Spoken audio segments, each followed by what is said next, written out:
Shadow Main, Shadow 17. I'm closing in on the source of the signal. Over. Shadow 17, Shadow Main acknowledge.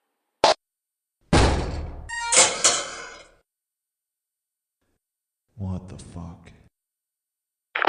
Shadow 17, what do you see? It's just, What do you see? It's just 2 skeletons and a ham radio. Over. Say again. I say again, 2 skeletons and a ham radio. You're listening to Mad Tower Radio. Hey everybody. Welcome back to Mad Tower Radio. It's a little different today. We're kind of taking a side path as I play host while Dan's out doing the Lord's work, working hard. And you might be asking, well, is it just going to be Christian talking alone, sadly, in his closet about the ghouls and goblins that haunt him every night? And while I think that'd be a pretty good episode, I'm actually joined by our newly minted host, a friend to you and me, Ryan Negron. Hello.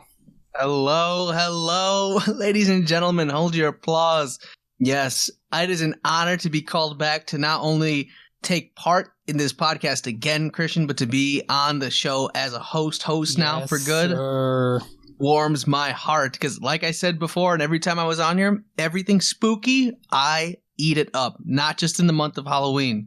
I love being scared at any point in the day. at any point of the year. And if this is your first time on here at the Mad Tower Radio, it's a weekly-ish show where we come together and we report on some spooky, horrifying, or generally just unnerving thing that we discovered. And we're trying to get to the bottom of these. And you were giving me a little taste for some of the things that you had brought for us today, Ryan. Australia really is the hell on earth, isn't it? Yeah, did you know that the Realm of Oblivion from Elder Scrolls is based off of Australia? It's actually based off of Perth, if you were wondering. I heard that. Okay, and Mehrunes Dagon, he's just based off the freaking Australian Prime Minister, bro. Yeah. He's the ruler of hell. But I mean, like, aside from their natural non-cryptid wildlife, which also is there to kill you, and it's not just the spiders, man. I've heard stories of like kangaroos and like wallabies like killing dogs and killing people, and dingoes eating babies, and spiders picking kids up and running off with them. They don't eat babies over there. That's not true. You made that up. Nah, man. That whole dingo at my baby thing. Apparently, I watched a video on this. I did some of my own research, air quotes. Mm-hmm. And apparently, like, that was like a tall tale, but it actually stemmed from something like I think during like when the British were doing what the British do and colonizing Australia. Someone's child was eaten by a wild dog, and if it was a British person, rightfully so. No, I'm just kidding. But that's where it kind of came from, and like you transcended all the way down to now. It was like it's like a song, "A Dingo Ate My Baby." Is that a song? To Australian music, I don't know. It was Australia. Just break out the didgeridoo sometimes and just like throat sing. No, can't say that's me. I do that sometimes. Just sit on my back porch and just break out the didgeridoo and throat sing. Wake my neighbors up at 6 because they got work, but I'm unemployed. I just go right back to bed. So I'm like the local rooster. That's my self-appointed job in the neighborhood. That's how I serve the commune. And because of that, they sold my car's catalytic converter. So I'm the rooster no more.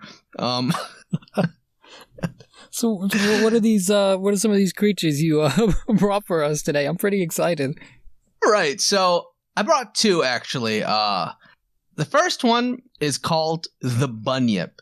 And so essentially the Bunyip is like this aboriginal kind of, I don't know if it's a spirit so much as a creature. It's kind of like, it lives like in the swamps and the Billabong creeks, riverbed. So it kind of the same area that like a Japanese kappa would kind of occupy. Okay. And essentially what it does is it gets the children when they come down to the river to get water.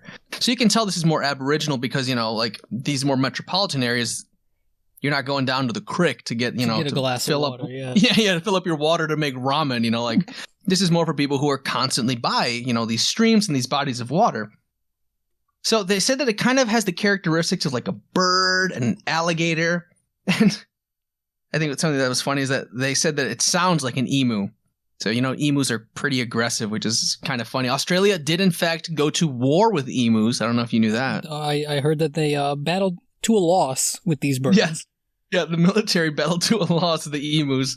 So, of course, the way this cryptid sounds is like the most terrifying thing there, an emu when it screams.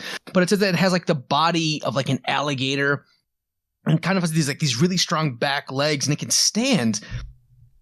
And like when people would go down to the water, in some stories it's able to like it almost has like a siren song. Oh. And like it would like lure these people to the water, and in some cases it would drown them, or in some cases it would just like just like maul them like a bear. Like they're trying to figure out like the best way to like talk about it. It kind of started out like in the 1830s. They found like these bones, like, oh, what is this from?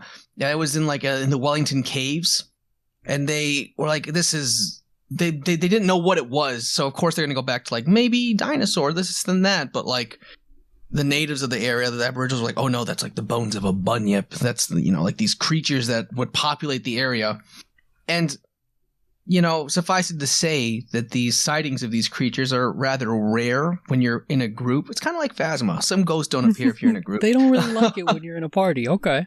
Exactly, because it's like maybe it could take a kid by itself, but when you have like a whole group of people there, someone's gonna jump in and start fighting it. No, this bunyip sounds like a coward. I know. We're picking on kids when they're trying to get water, but that kind of goes back to well, just to wrap it up. So it has that ability, and it's said to stand at like 13 feet tall. It's like this huge kind of creature. Yeah, I didn't know they were so big. They are, but like how big can you be really if you're picking on kids? Exactly. But that kind of actually like takes me.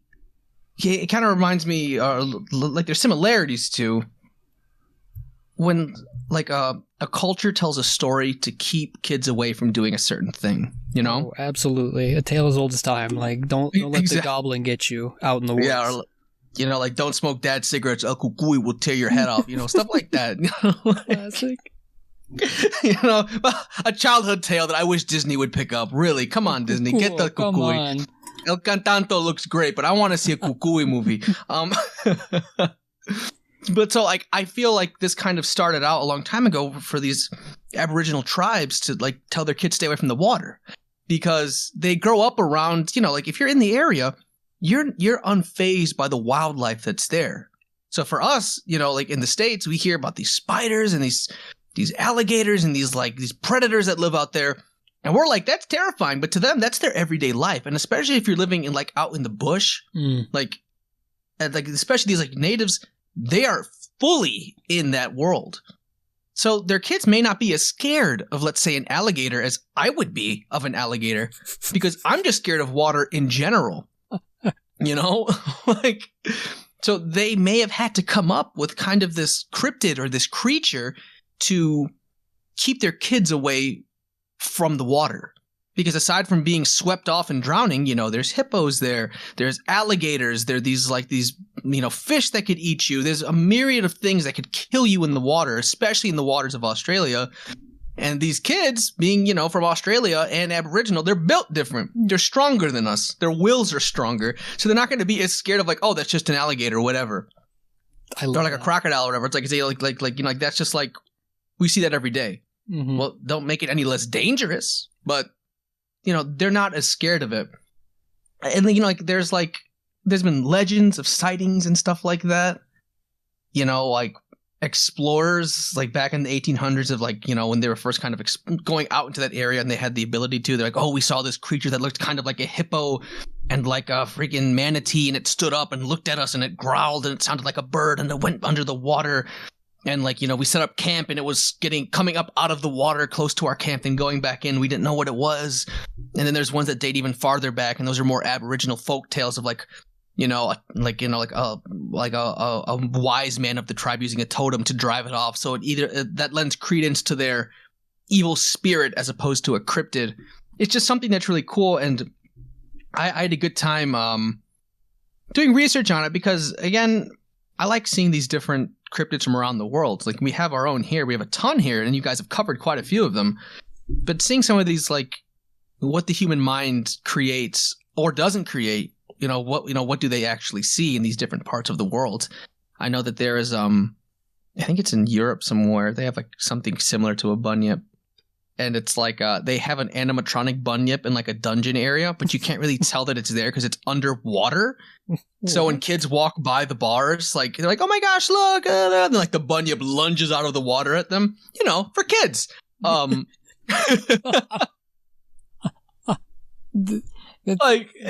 perfect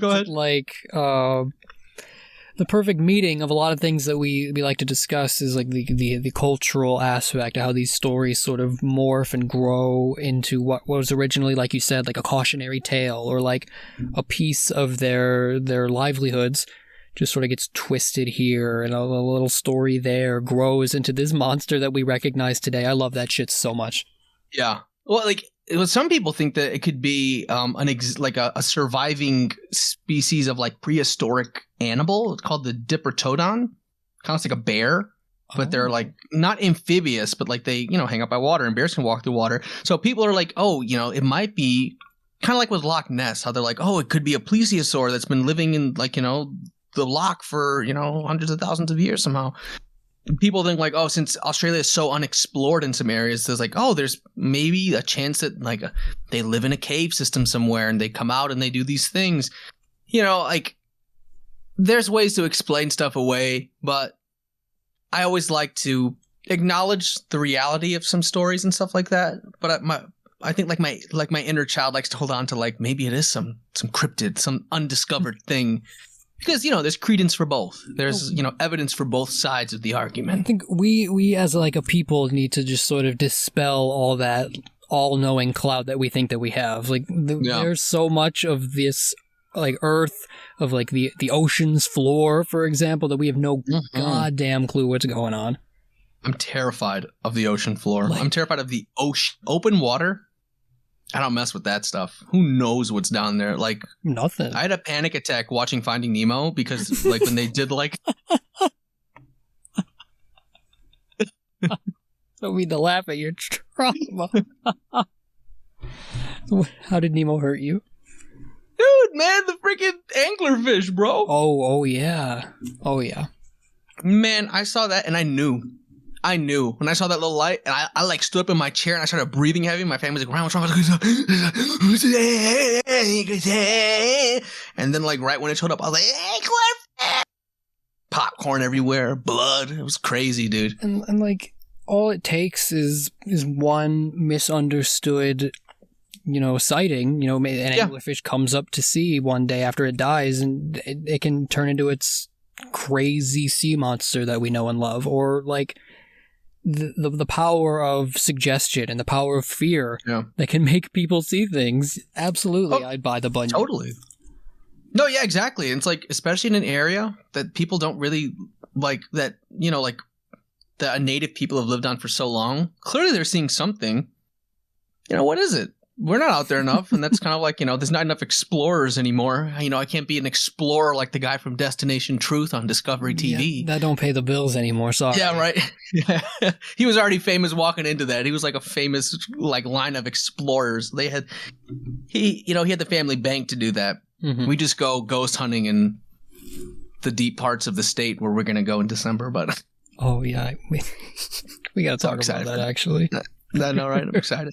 Got to get the time off of work. It's like, "Ryan, why can't you work on this day?" It's going ghost hunting. Going ghost hunting. Sorry. Look forward to that, fellas. Listen. I bring my UV laser light after our experience yesterday.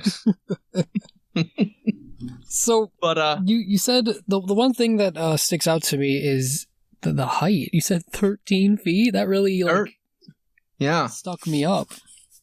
That's why like people think that it could be like a prehistoric kind of animal, because back then they grew to match the size of their predator so they could live. There's nothing, and that's also kind of why it's hard to explain, because there's nothing that big out there. Unless you're like me and believe in the hollow earth theory. But, unless there is some other type of natural predator that they haven't discovered yet. But yeah, they're saying it's like 13 feet tall. This like giant monster of a creature. The idea, I mean, it's not like a groundbreaking thought to like be amazed at how slow evolution is, but like our society has jumped up so quickly, and we still have brains from 10,000 years ago. We still have like caveman monkey minds. And I just think like that could make so much happen out in the wild. Oh yeah, like that primal fear. Mm-hmm. Like there's a reason why campfire stories are so popular, because being around that fire and you're out there in the wilderness, that genetic, that DNA, that fear that's ingrained into your DNA comes out. So you're just like, you know, at one point you're sitting there like, oh yes, I know how to tie this rope knot and build a boat. And then you get around the campfire like, unga bunga, something's in the dark. You know, like you're a freaking warrior player from Final Fantasy 14. Shit. One button, baby. So you told me that this was a combo meal. So is there something even more frightening out there than the bunyip?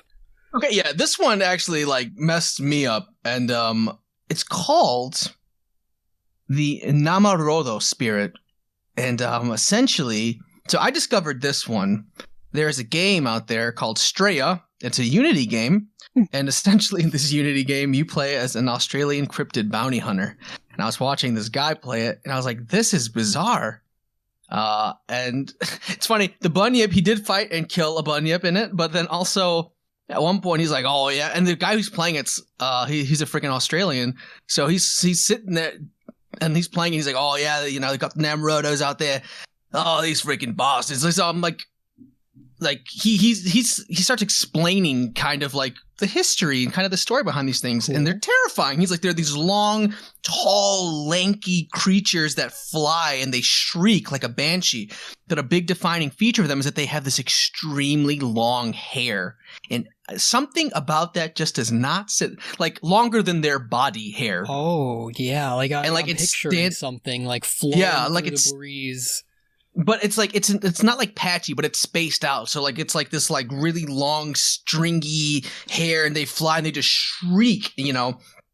And you know, they strike at night, kind of like the bunyip would do. But like people would say like when there's like a high wind or like it's really windy and you hear whistling, that's what they are. That's them. Bro. And so they would like, oh dude, they're so creepy. It says like, you know, like they're like undead, like nightmare vampire flying. I don't even know really what to call them. Like banshees. Like it says like their skin is held together by like thin strips of muscle. So they're like floating and they're like rotting around before.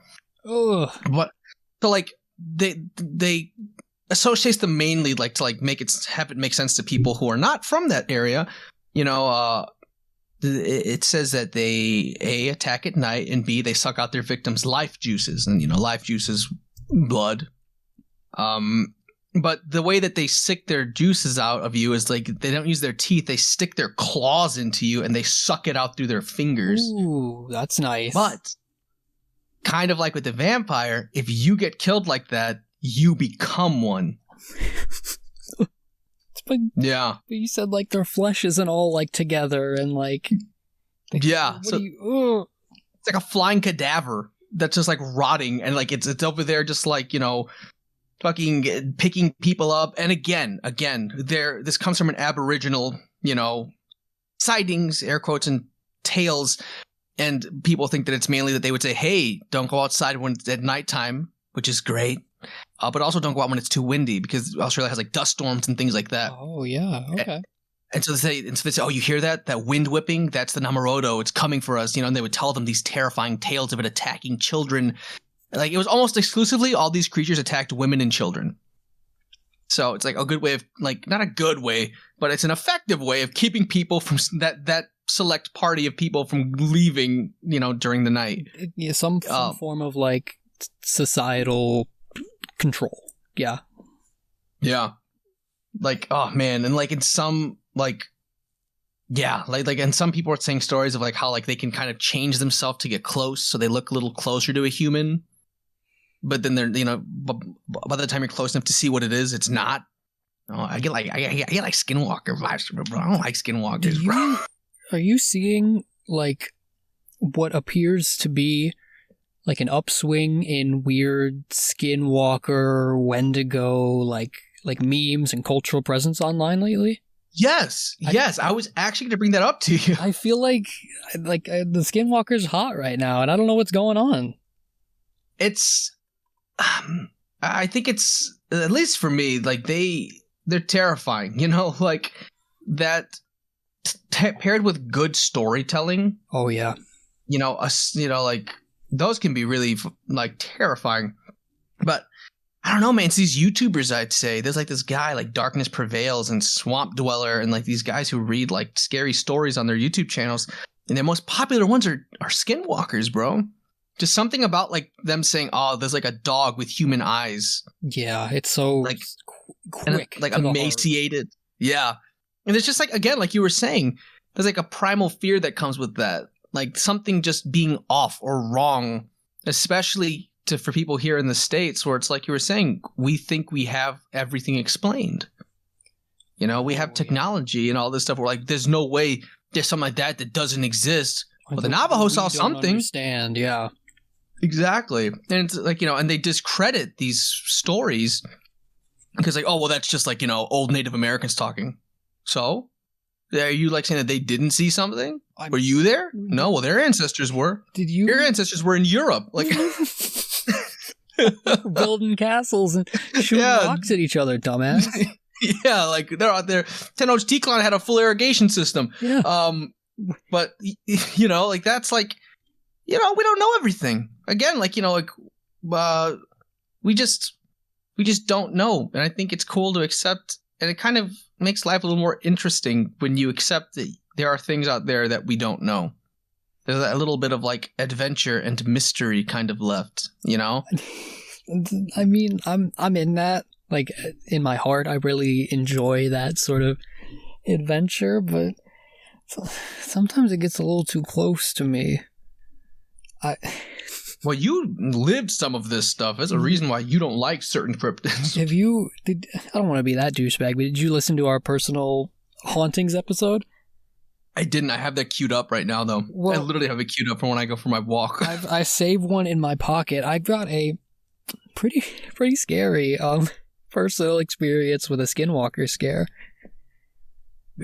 Oh, is it on that episode? No, I kept it. I'm saving it. Well, did you feel like partaking and telling that now, or do you want to say that for another? It right now. I was thinking. I'm ready. It. You got me in the mood. So like. Hearing all of your descriptions of the Namarodo and the sort of like elementalness to it, like it's not that this one doesn't seem like a monster. It doesn't seem like an unidentified animal. It seems like an entity, like something we cannot understand. Yeah. And a lot of that seems to mesh with the Cherokee myth that I had the pleasure of being sort of ingrained in for a couple summers. Ooh. And there was this night. I lived on a mountain in the Great Smokies, and you'd have to walk down this winding path at night to get down to where you work. Yeah. And walk back up to like get to your home because it's a one-way road that goes up, so you can't drive. You gotta walk through the woods. Oh no. And there was this night where I'd stayed home. You know, I was chilling, doing my own thing. And I wake up the next morning and all these people come and talk to me. And they're like, "Oh, didn't you have so much fun last night when you were like down the mountain with us hanging out?" No. I'm like, what do you freaky? What do you mean, bro? Like I wasn't down the mountain with y'all. And they were like, "Yeah. No, you were there with us all day, and you said you had to go up and go find something, and you kept trying to like go to bed, and we're like, no, stay out a little longer. Like, you don't gotta go to bed too early, but you kept like dipping." And I'm like, that didn't happen, bro. I was sleeping. I was playing Final Fantasy VI emulated on my laptop, bro. That could not be me. That's horrifying, dude. And that particular area has had a couple of interactions like that. And the one thing about some of the Cherokee cryptids is like the personalness of it. Like they are choosing one person, or they are targeting a person. Yeah. It targeted you. Scares me a little bit. That's what I'm saying. Like, what did I do to get chosen? It's got my soch. It's got my voice. Oh, freaky, dude. It's like doppelganger. Exactly.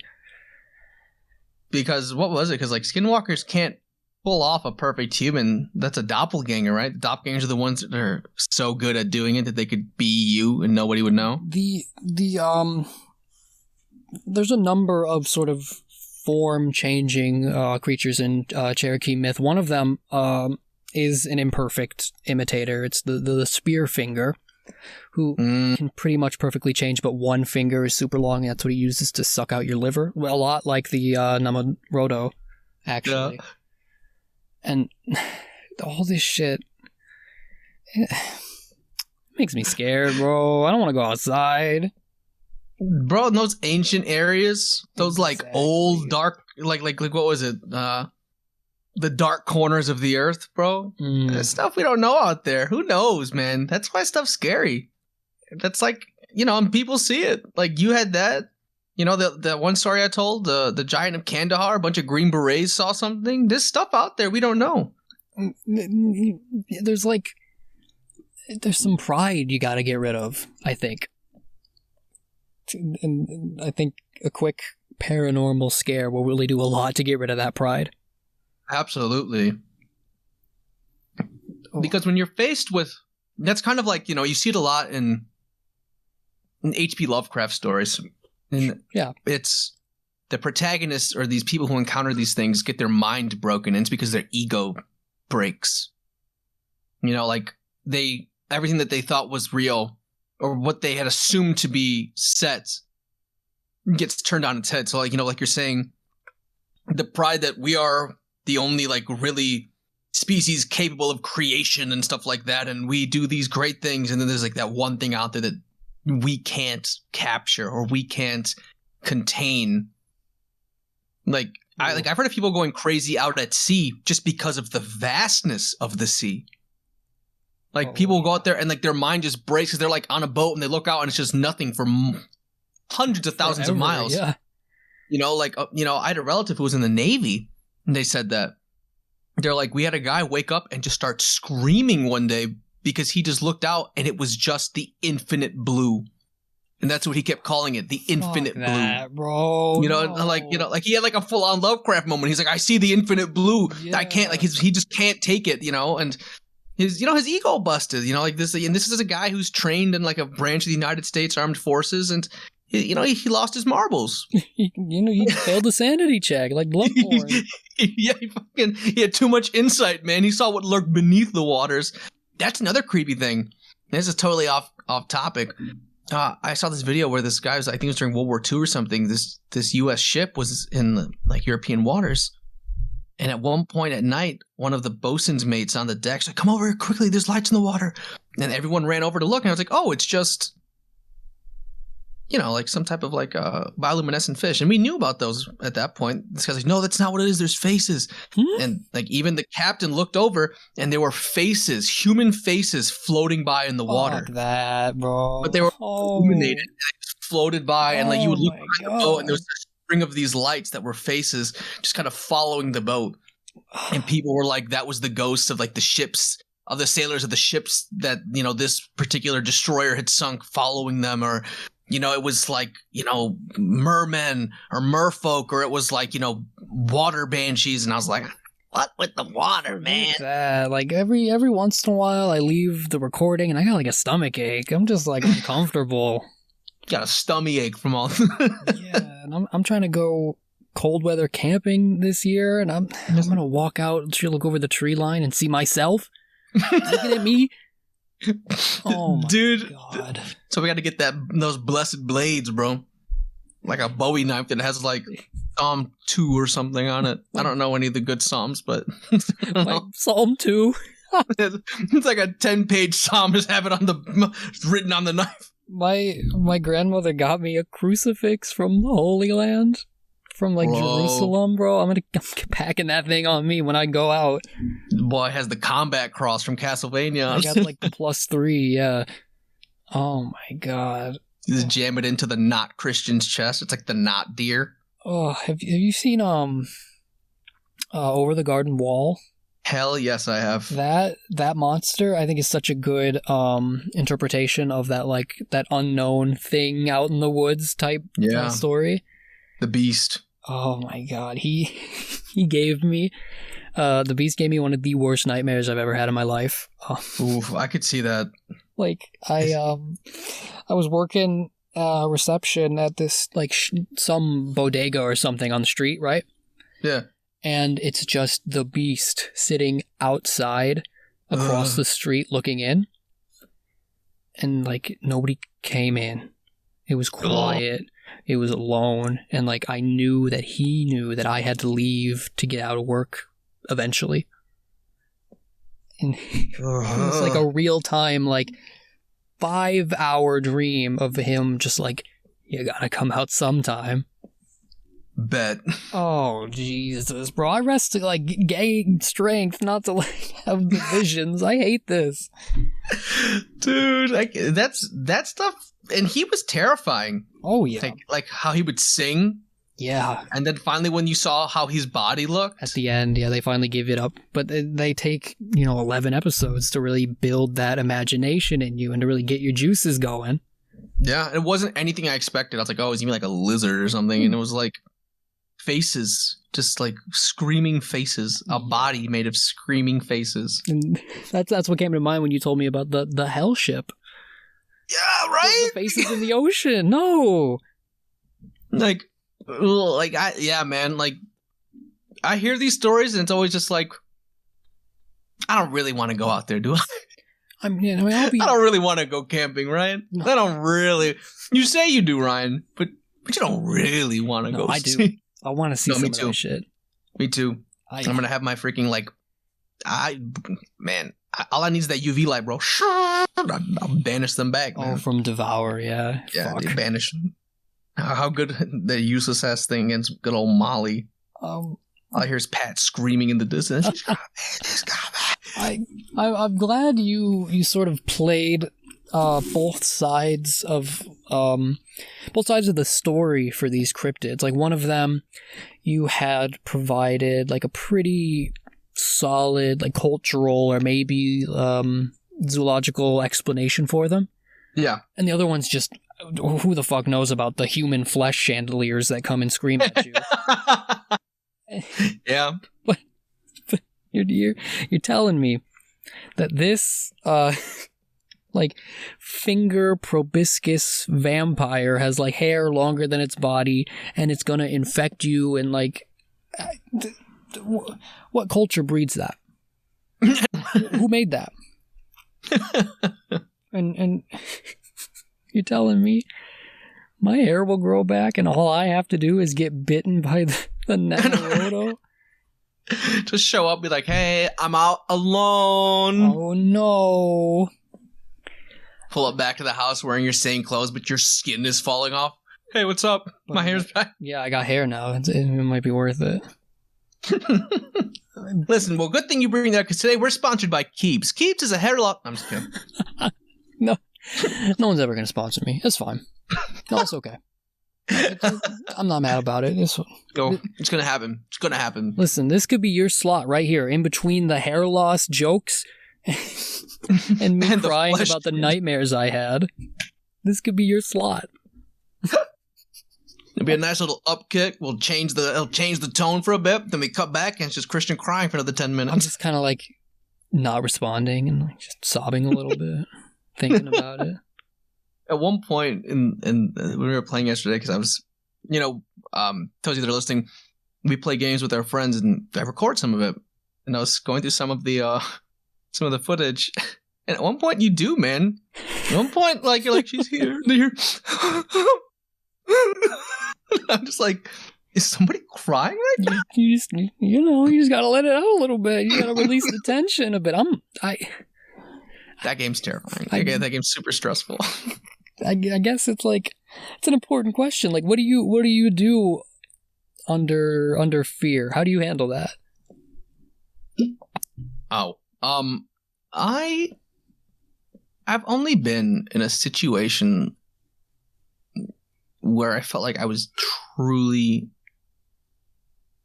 about to die once, and it didn't really concern any type of living creature. It didn't really concern any type of like cryptid or anything like that, or like anything supernatural. I was training to be a lifeguard, and we were doing like training how to like body rescues, like how like to carry someone as they were drowning. Mm-hmm. And the guy who was carrying me was doing it wrong. So essentially he had me in a headlock and stuck my head underwater. And he was pulling me, and I was trying to and he was a big guy. And he just was like essentially just holding my head underwater, and we were not even halfway across the pool.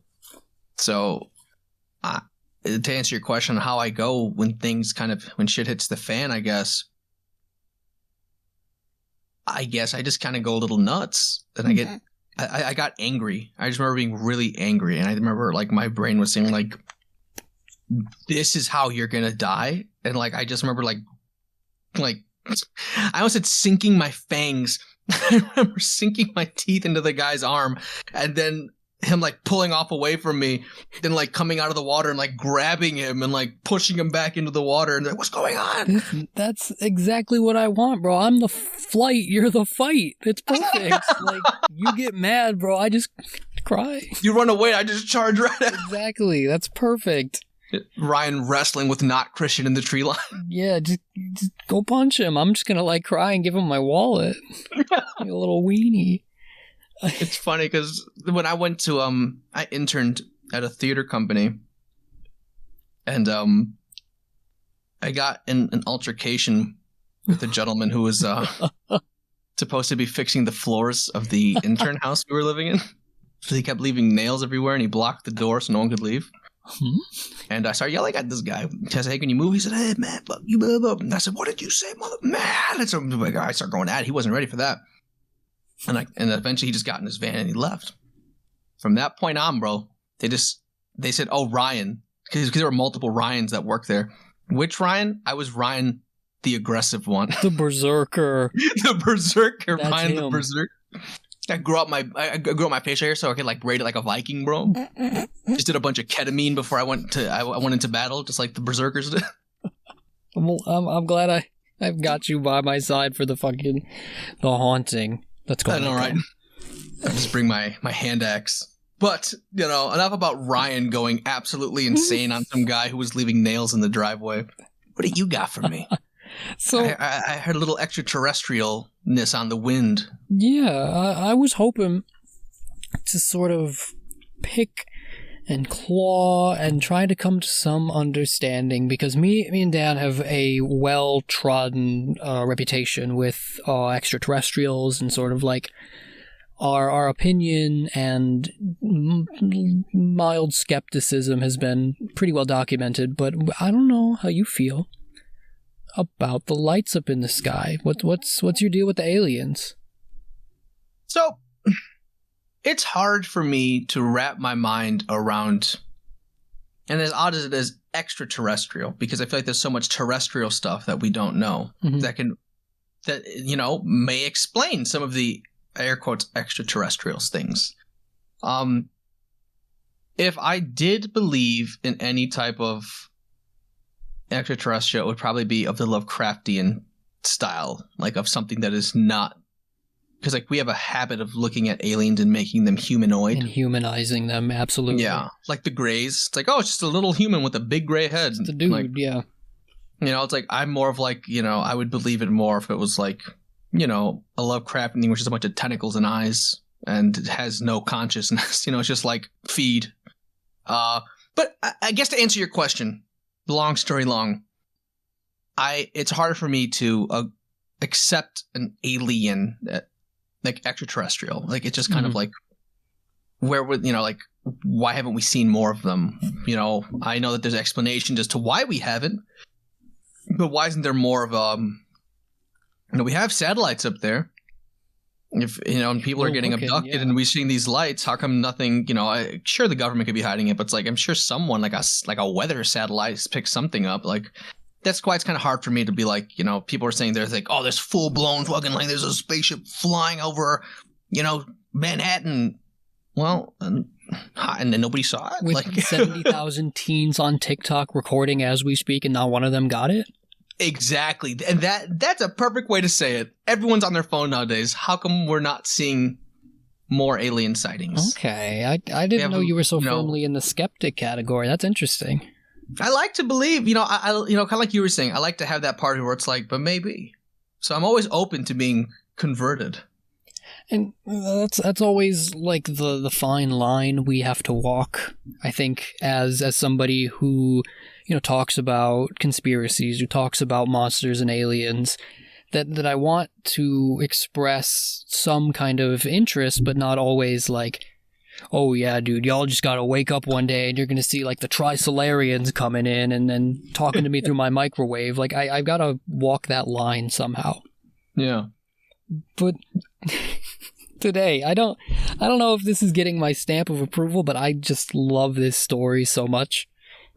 It's like an epic tale of this man who's accosted by aliens.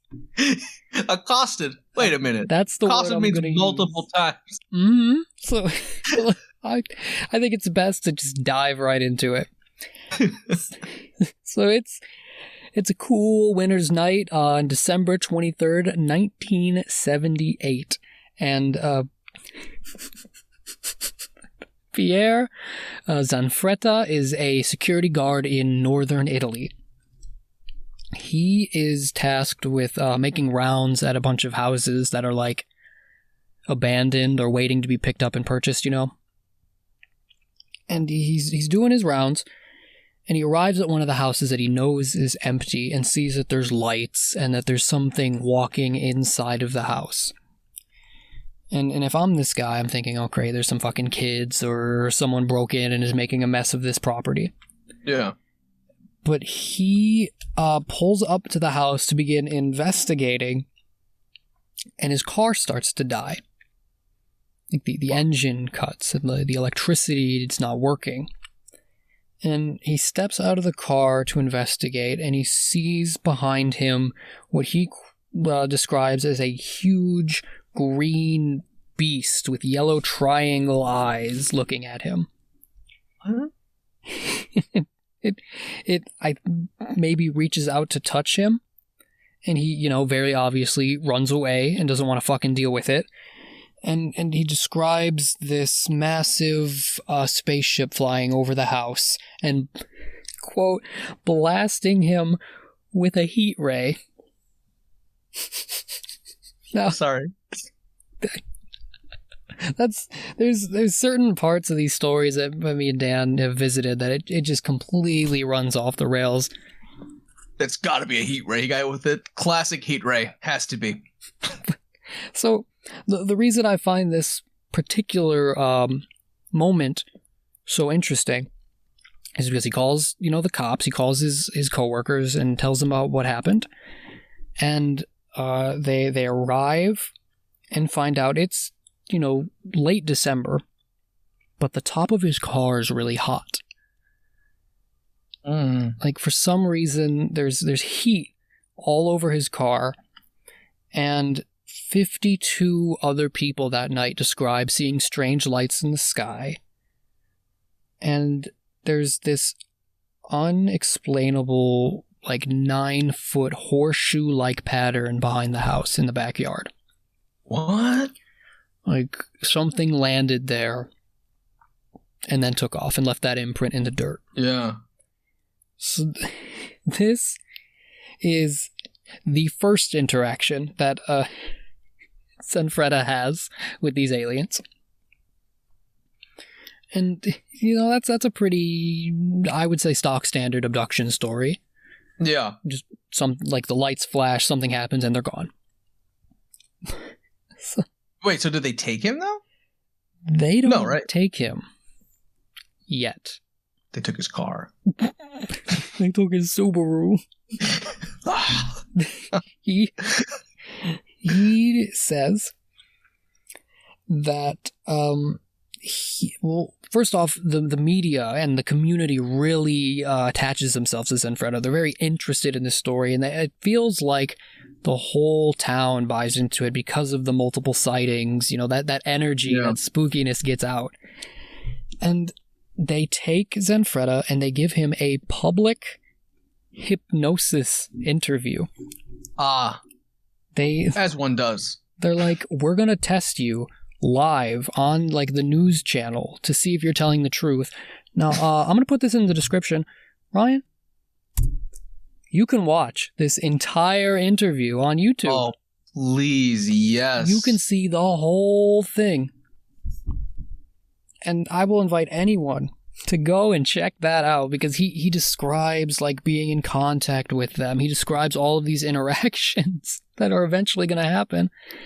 And it fucking rocks.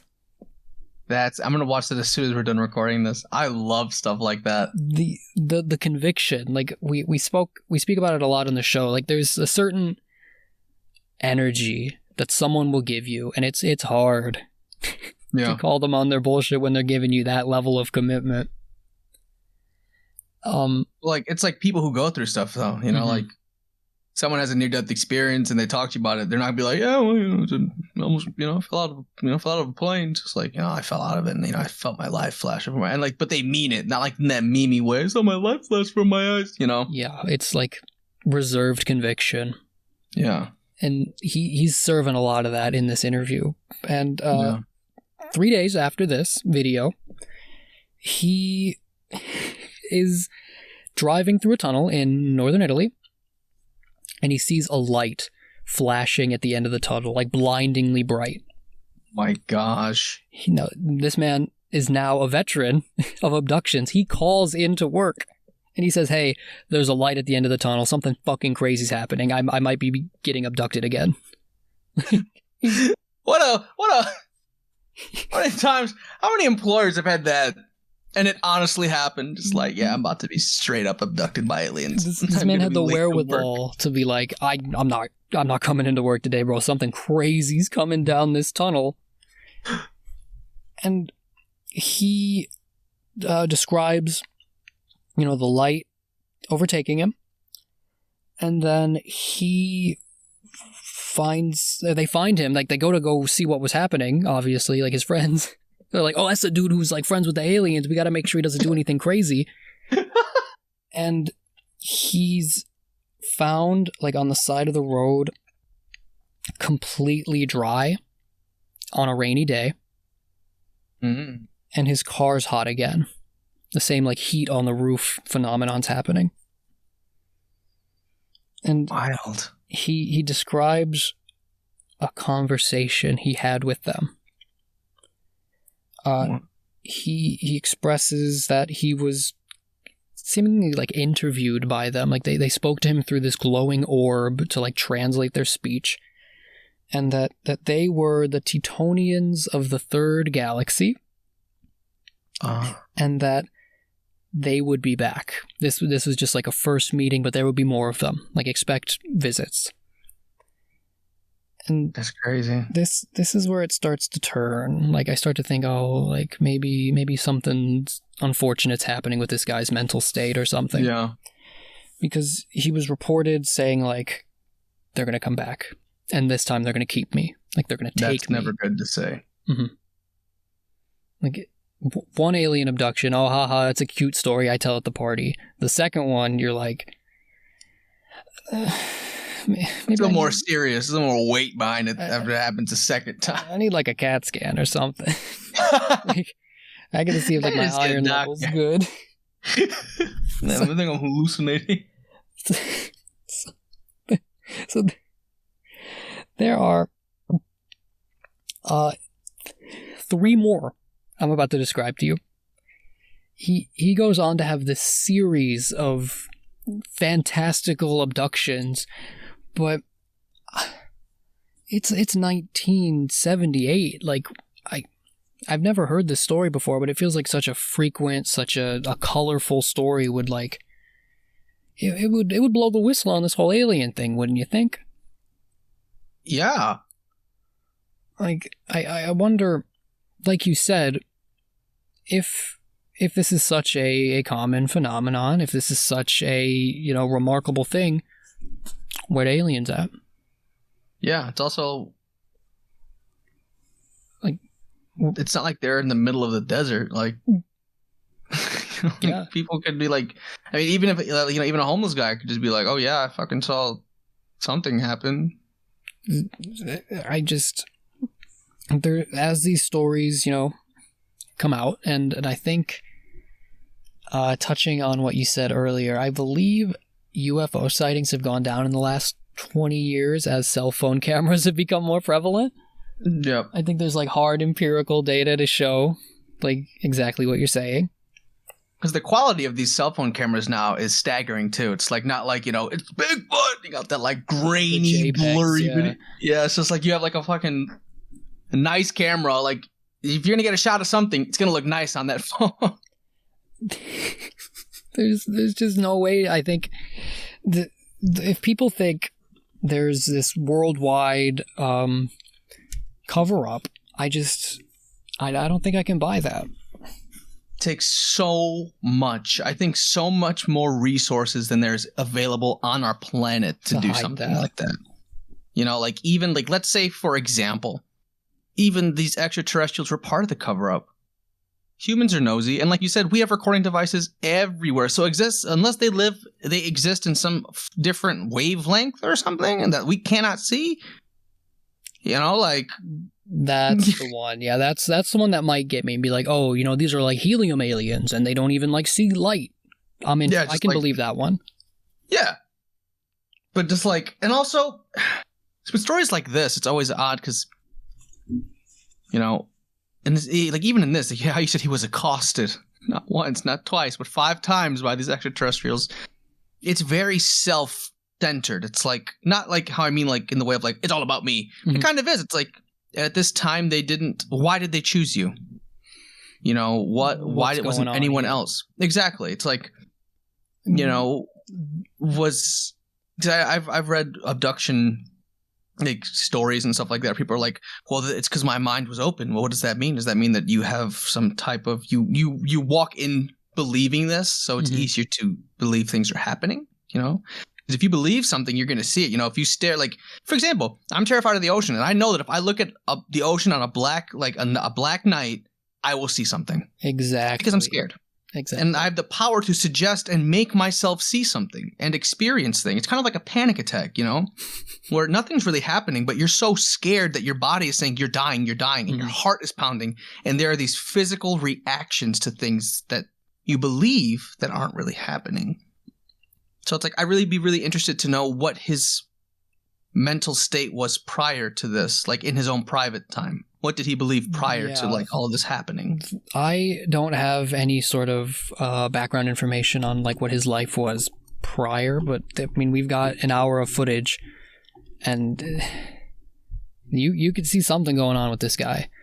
Yeah. And before we get back into it, it's 1978, bro. It's the Cold War. You think things are going to be flying through the sky and NATO is not going to make a big blow them out of said sky? Like, yeah. Exactly. You think we're chilling here like in mutually assured destruction times, not freaking out about the flying saucers? The good old days, yeah. So the third abduction is pretty unspectacular. He's going out to a property at the top of this mountain and he gets picked up. But the notable factor in the third one is that the community takes him in, interviews him a second time, but administers to him a truth serum. Jesus. I guess those are easy to come by during the Cold War. Does anybody could just have them on them? It is. I'm got my truth serum from my briefcase. Quote, sodium pentothal. They're giving this man some whack substance to get him to tell the truth about the aliens, and then I looked into it now. Today we use it as an anesthesia. It's like a barbiturate. Okay, put the man to sleep. They like doped him up and gassed him out to tell this story again. The community is not lending a helping hand to this guy. Like they're hypnotizing him and they're drugging him up and they're gassing him out. I would have fled the country at that point. Like, the heck? So, by the fourth abduction, this is a community problem. This is something that, like, people in the area know about and they're responding to. So this is 1 year later. It's December 1979. And he goes missing, and his coworkers, who are, familiar with the occasion, go out to go find him in, like, the back roads. And they head to his last known location, and one of the guys reports that there is this strange, glowing cloud thing over the road. And that it shoots these beams of heat at their cars, and it shuts them off. And, like, now the people are starting to see it. It's spreading. And one of the men, after the encounter, ends up taking his own life. Oh, wow. Like, the power of this myth is getting so strong by this point. It's been a year of these abductions that, like, it's starting to have a real tangible effect on people. Yeah. So, I'm glad your beginning of the podcast was light. Had a little bit of fun here. But it shows that this like cultural energy that we feed these monsters can be, just kind of mischievous and lighthearted, but also there can be these conspiracies that get too much energy, these aliens, these cryptids that like create bad situations in our community. Yeah.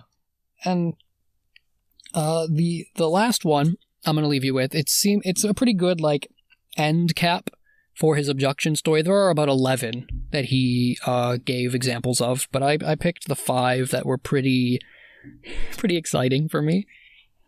Hold up. How many did he have altogether? 11. 11? Over the course of like 3-4 years. That's wild. Like they keep coming to, I guess, talk to him, check up on him, see like what's going on. And that's wicked. And this fourth one I'm talking about is in the middle of all this, and it's already causing chaos in the community. Yeah. Like, it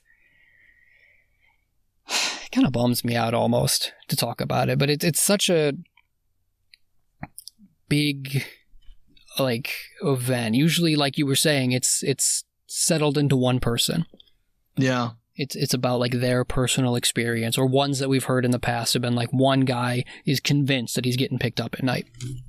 Yeah. But by this last one, they're casual with it. He's going to the gas station to go fill his car up. Oh. And he looks over and there's a fucking alien at the pump. Hey man, you got $20 I could use real quick. He's like, hey, we gotta talk. Hop in the ship. Like they're on a first name basis. And of course, Zanfretta's getting on that ship. Like, oh hell yeah. He didn't say fuck off. Punk. Like, I gotta get to work. He's like, oh, let's go. So he jumps on the ship. He gets picked up by this fucking vagabond alien at the gas station. And he describes this weird, like, science wing of the spaceship, and there's little eggs with creatures he can't identify, and one that kind of looks like a man in there. And they give him an egg. They're like, you keep this one. We want you to give this to Dr. J. Allen Hynek, who is a, like, UFO expert in the United States. You gotta go get this egg to her. Like, they're in contact with each other. They're talking to other people on the other side of the world. They're like giving him a quest. And they're giving him a quest. Yeah, they're like, we need you to deliver this egg to this scientist. Dude, he was talking to Heidelin, bro. This is your level 75 main story quest. It's happening right now. And walking. He described them. This particular one was more attuned with the human form. It was like a big, bulky, bald-headed, weirdly shaped man. It was like trying to put on the form. Yeah. And people attribute this to one of the early examples of the Men in Black theory. Have you heard this one? Yeah. Yep. Like the Thin Men in XCOM, like these infiltrating aliens. That's exactly what I was thinking about. Yeah. So he gets visited by this alien, gives him the egg, and like, you give this to this girl, and then we'll be in talk. You know how the way you said that, my brain pictures that they talk like the fucking Combine soldiers from Half-Life 2. Take that. See you later. Just like walks away.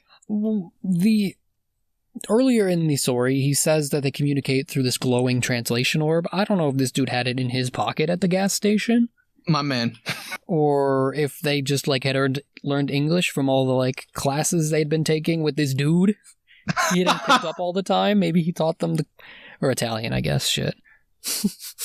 But, they're aliens. They could have people in other parts of the world learning different languages. They have Duolingo. Zanfretta. He tells everyone, bro, I didn't deliver that egg, bro. I buried it in the fucking hills in northern Italy. As one should. What the fuck? He ignored the quest. So somewhere, like 20 kilometers northwest of Genoa, there's an alien egg buried in the fucking hills. I know what we have to do. We gotta go get it, dude. You know what that means. I gotta get my passport. Hold up. We're gonna go find this alien egg and finish what that man didn't start. I think... What a quitter. After 11 times, did you just pass up on that? Come on. Dr. J might be gone. I don't think the quest can be completed anymore. Listen, they'll know that we believe. And they'll be like, it's like, hey, I heard the last guy. He didn't help you out, but if you let us make some money off you, we'll help you. Hey, alien. You heard anything about Bitcoin? Because I'm willing to do this for you. They're like, yeah, of course, we made it. Elantrius Muskrat, our leader's one that founded that company. Oh, he also describes the egg-bearing alien is taller than a human, like 10 feet or so like a thin man, and that his skin was mottled and discolored, like it wasn't on right. It didn't look right. And I just find it so fucking funny that he dead convinced he's meeting with these aliens. He's having all these soirees and conversations. And then he's like, I'm not doing this quest, bro. Fuck you. I'm not delivering this. Because he probably figured that it was going to be like some like world-ending thing. So, if you were given the weird specimen creature, would you not want to get it off your continent? You buried it in the hills, bro. It's going to come back to your house at night. Well, imagine how hard it would have been to try and do that. Like you said, this is during the Cold War. Like, what's this guy from Europe doing over here? With his briefcase full of alien eggs. Weird eggs, bro. What do you... Like, what unknown Italian dish is this? It's like, no, don't worry. Don't ask too many questions about it. It's good. Trust me. So that's where our story ends. That's the Zanfretta abductions. There's a couple more if you do want to, dig in a little bit more. I think I will. Like, there's a couple of abductions for you to go check out. I left a couple of fun ones, but also, I keep saying it, but that video is fucking nuts. I'm going to put it in the description. Check that out for just a couple minutes. He's lying back on this bed, and he has all these wires attached to him, and he's going into these intimate details about his abductions. I'm like, oh, jeez, bro. I can't, like, it's so, kind of like, before you told me that man ended up taking his own life because of that, I almost felt like, people want to be famous too, so it's like, we went to go get him and we got hit with the heat beam too, but kind of in that same kind of vein, fear is an infection in itself, because something you said stood out is that you said, this thing is, like these happenings are infecting this community. And that's kind of what it is, because fear is infectious. These guys were, he was given so much publicity, and this was given so much of a stage that people believed it. Like, you don't know that man who took his life. Maybe his family started believing it so much that they came up with their own beliefs of it. They're like, oh, if you get hit with the heat ray, you turn into one. So it's better to die than to turn into one. Yeah, like where did that story mold and change in ways that we don't know? Yeah. And because with everything, like with anything, eventually you're playing a game of telephone. Yeah. Because you get it from the main source and it dilutes. And someone tells someone who all of a sudden, you never know. And I'm saying this as an example, but it's like, it gets on the point. It's like, oh yeah, that's actually just the Bunyip. That's not an alien. But they got like that because it's been told through so many people. Who knows what that guy was thinking when he, when this happened to them, air quotes, happened to them. Go ahead. Yeah, no, I'm just like empathetic towards it right now. Well, yeah, because someone died because of it, and whether this guy was telling the truth or not, a life was lost, and the community itself kind of pays for that. That blood's on their hands, because who the hell? Clearly, it's the Cold War, because no one was having any fun. You couldn't go out and do anything. So, in what reality does the whole town come and hypnotize a dude on TV? To find out what's going on. Yeah, it's like, they must have been like, what's going on? Even that in itself had you told me that just separately, no aliens, anything, you'd be like, so this town hypnotizes a guy in the 1970s in front of everybody on the news to interrogate him. Mm-hmm. I'd have been like, what? No. I don't know. It's just such an odd story with so many different weird things that happen. But I guess that kind of makes sense when you're dealing with kind of like the paranormal, supernatural kind of side of things. I just think it's crazy that, they found his car and he did have that heat on top of it. I'm sure if they had a Geiger counter, maybe, something crazy's going on, yeah. Yeah, but some kind of radiation on there too. That kind of reminds me of hey, have you looked into Skinwalker Ranch? Oh, absolutely. Yeah. I don't even know why I asked such a stupid question. Of course you have. Of course, I have a fucking one-on-one duel with a Skinwalker set up. I got one on the cell phone. Bro, jeez. That play. I've seen some really cool videos on that, but that kind of reminds me of the stuff that they would see out there.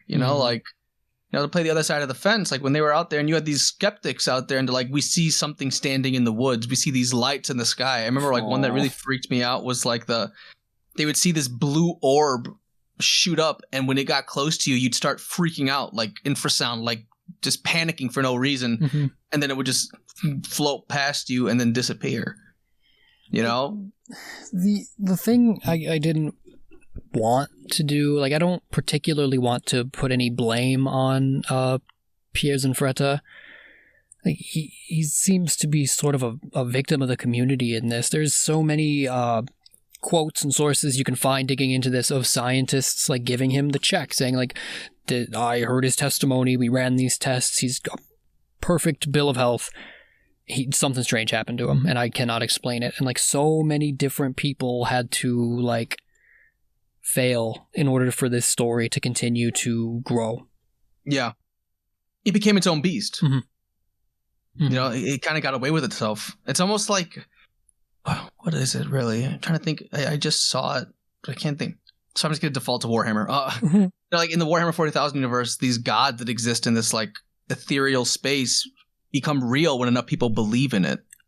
Oh yeah. And it's kind of like what you were saying, enough people start believing and all these things start to happen, and you got yourself group psychosis or group, hallucinations, and a town is seeing aliens because one guy was given a stage and science didn't really step up and kind of quell that as it was happening. And then you have this poor town who got wrapped up in fear, and a guy took his own life because of it. And I don't really, I'm not super into the culture of Northern Italy, but I don't hear a lot about oh, that's the alien town. You can go take your picture with the spaceship. They haven't they capitalized. Yeah, it doesn't seem like they're making money off of it. Roswell is a tourist attraction. Yeah. And maybe, maybe people don't want to talk about that. Like that would only like further strengthen the story for me if people came out of it like not having all that much fun. Well, yeah, it's almost like a stain, like historical stain, where it's like, no, we don't talk about that. Like, we don't want to talk about that. I don't know, man. It's cool stuff to think about. Oh, yeah. Sad for sure, but definitely also cool. Like I will not shy away from saying I love stories like that. It's such an in-depth one. It's such like a multi-layered alien story that I've never heard before. I was digging into it this week.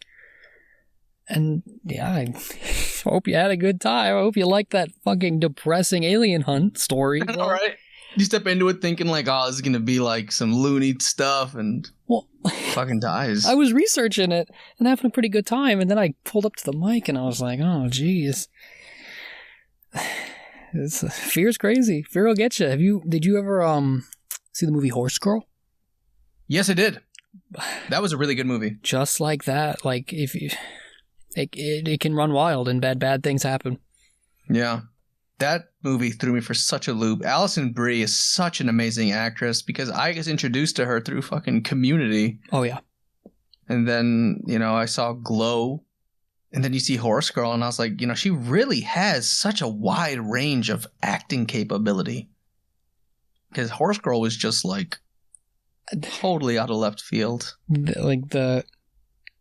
That one in particular, and I would recommend it if you're sort of an alien. I wouldn't go so far as to say aficionado, but you like the tropes, you like the culture or the stories around them. But it does a lot about like the personal troubling effects that these kind of interactions can have that you don't always hear about with the funny haha abduction stories. Yeah, that it gets you. Like that psychosis that comes with it. Again, like we, kind of double back around and put a bow on it. It's like in those Lovecraft stories, there's an effect. There's a reason why, they say Lovecraft is the master of madness because his people go crazy because they've encountered these things that it's not nice. I guess that's kind of why I like these Lovecraftian stories because it's like you read all these other alien stories and like science fiction stuff. It's like, the alien show, or like the movie Alien, for example. It's like, then we shot it, and, then the Marines showed up, and like, we torched that hive, like, we're going on a bug hunt. As to where Lovecraft kind of has like a more realist approach where it's like, yeah, what would your brain do if you just saw the fifth dimension? Mm-hmm. Or the farmhouse becomes different in the color out of space. Yeah. Yeah, it's like that's really what it's kind of like when people are like playing games like, oh yeah, that'd be me. No, bro, you be that dude dead on the floor. You won't be. I'm not the hero of the story. Yeah, like you're nobody, and I think that's why I like his stories a lot because of like the insignificance of humanity. Oh sure. It's like so that's what's gonna happen when you encounter something like that shakes you to your core. It's like you were saying, are you fight or are you flight? Yeah, I think in some cases there's a third. There's break, and like some people just shut down when things like that happen. And this guy, I don't know what his, like you were saying, we don't know what his mental state was before this. But for it to keep happening, if it was really aliens, then dang, he must have been a popular dude. If it wasn't, exacerbating that delusion was not healthy for him, and not healthy for not just him, but that entire town. Mm-hmm. Mm-hmm. Yeah, dude. I love that story. Absolutely. And if you, the listener, have any kind of interaction, or if there's ever been a sight that makes you pause for a second and you want to share that with us, well, first of all, I'd be honored to hear it. Like, it's super cool that we've already gotten a couple of pretty haunting stories from people. But ooh. We're hoping to compile enough for a listener response whole episode, probably in a couple months or so. That sounds awesome. That's so cool that you have people responding and sending stuff in. Hell yeah. Absolutely. And the energy that they bring, I just love hearing them. And if you would want to share your story with us, you could hit us up at supermadtower@gmail.com. You could hit up the Instagram, Mad Tower Radio. Same thing on Twitter. Dan's doing a lot of hard work on that Instagram lately. And Ryan, our newly minted co-host, is there anything else that they can find you at? Any other fun activities you take part in? Any of you listeners like degeneracy in anime? I also do another podcast with some friends called Weeboo-Woos, and essentially we just talk about all things like anime and Japanese culture. It's kind of funny I say Japanese culture. We haven't talked about Japanese culture yet. We plan on it. We're doing a lot of talk on anime. But yeah, you can find us over on Spotify, Apple Podcast, Google Podcast, Amazon Podcast as well, Podbean, and we are just the Weeboo-Woos. That is WEEBUWUS. And yeah, you can find me over there, and we're currently on a little hiatus for the holidays, kind of planning out our season 2. I didn't even notice this, Christian. We have 26 episodes of that show. My friends are like, "Yeah, man, we finished season 1." I was like, "Oh God, we had done so much." But You're like our season 2 villain. This is number 27. We're doing right now. Right, man. I link it all. I always put the Mad Tower stuff on our socials when I'm able to. But yeah, so that's where you can find me. But I like to be here. I feel at home here in the inky black void. You know, as Dan would say, "What is a man?" You know. So this was our first flight out without the boss. Dan, I hope you liked this. Send me a text. Tell me how you like the show. Yeah. So Stay warm. Stay warm. Stay safe. Keep your eyes open. This is Mad Tower Radio, ending transmission.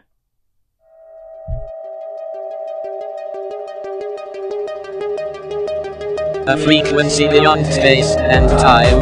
Unspeakable knowledge. It is Mad Tower Radio.